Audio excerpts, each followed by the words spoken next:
Signora Teresa, erano più o meno le 8, lei era uscita per fare una passeggiata. Passeggiata, sì. E mio marito era seduto in cucina a guardare la televisione. Sono entrati in casa, forse approfittando del ventilatore acceso, e si sono impadroniti dell'oro e dei soldi. Solo mezz'ora era durata la passeggiata della signora Teresa, che qui vive con il marito. Tanto è bastato per trovarsi al ritorno alla stanza da letto a soqquadro. Sono andata in camera mia e ho trovato i cassetti aperti e gli ho chiesto a mio marito: sei stato tu? E allora abbiamo visto che mi mancava l'oro, 80 € sul portafoglio di mio marito che se l'aveva levato e messo.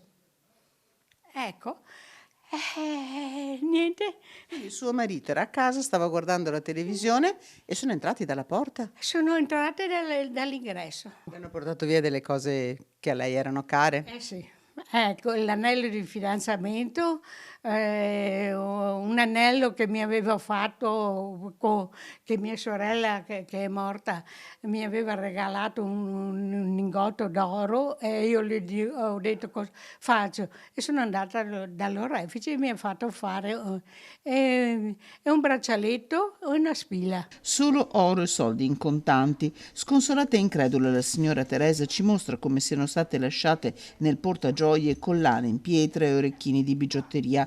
Ladri che potrebbe aver incrociato per strada, ci racconta. E avevo notato un gruppo di ragazzini, ma non posso dire l'età, in bicicletta tutti in gruppo mi hanno detto ciao e io gli ho risposto ciao.